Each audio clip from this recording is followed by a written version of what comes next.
myself Neha and I am currently studying in grade 12th at Nanamata public school. हमारे school के film club के members ने पिछले 2 दिनों में third Nanamata film festival organise किया। इस फिल्म फेस्टिवल का मोटिव सिर्फ ये नहीं था कि हम लोग कुछ मूवीज़ देखें और उसके बाद घर चले जाएं, बल्कि इसके बहुत ज़्यादा अलग अलग मोटिव्स थे। पहला, हम लोग डिस्कशन करें, हम लोग उस अलग अलग टॉपिक्स को समझें, अलग अलग प्रॉब्लम्स को समझें, उसके बारे में रिफ्लेक्ट करें और बहुत सारे अलग अलग पर्सपेक्टिव्स को जानें। तो इसी बीच इन मूवीज़ के बीच में हमारे पास कुछ गेस्ट थे।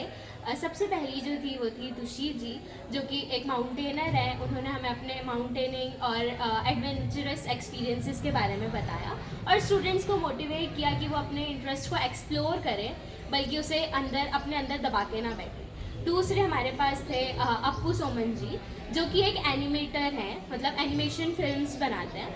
उन्होंने हमारे साथ 2 वर्कशॉप्स लिए एनिमेशन के ऊपर। हमने इन रियल लाइफ हमने देखा कि कैसे एनिमेशन होता है और हम लोगों ने उसे खुद से प्रैक्टिस किया।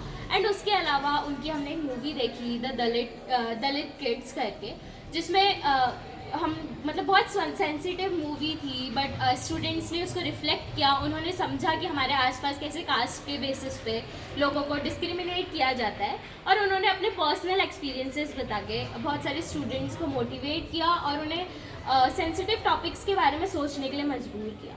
तीसरी हमारे पास थी समीना मिश्रा जी, जिन्होंने चाइल्डहुड, चिल्ड्रंस और एजुकेशन के ऊपर बहुत ज़्यादा काम किया है। और हमने उनकी एक मूवी देखी स्टोरीज़ ऑफ गर्लहुड, जिसके बाद हमारे स्टूडेंट्स ने बहुत ज़्यादा उसके बारे में रिफ्लेक्ट किया और बहुत अलग अलग क्वेश्चंस पूछे खुलकर। वो गर्ल्स हो या फिर बॉयज़ हो, उन्होंने खुलकर क्वेश्चंस पूछे और बहुत पावरफुल सा वो सेशन था, जिसमें हम लोगों ने अपने आसपास की चीज़ों को रिफ्लेक्ट किया, कैसे डिस्क्रिमिनेशन होता है, कैसे हम लोग गर्ल्स पर रेस्ट्रिक्शंस लगाते हैं, और बहुत पावरफुल एंड इम्पैक्टफुल वो डिस्कशन रहा। इसी के अलावा इन मूवीज़ और इन पूरे 2 दिन ने हमें बहुत ज़्यादा चीज़ें सिखाई। सबसे ज़्यादा पावरफुल जो हमारे लिए था वो था स्टूडेंट्स का इंटरेक्शन लोगों के साथ, इन गेस्ट के साथ, और डिस्कशंस, मूवी के बाद जो डिस्कशंस होते हैं उनमें स्टूडेंट्स ने बहुत सेंसिटिवली और बहुत अच्छे से चीज़ों को रिफ्लेक्ट किया और उनके बारे में अपनी बात रखी, अपने पर्सपेक्टिव्स रखे। तो वो हमारे लिए बहुत ज़्यादा पावरफुल था इन 2 दिनों।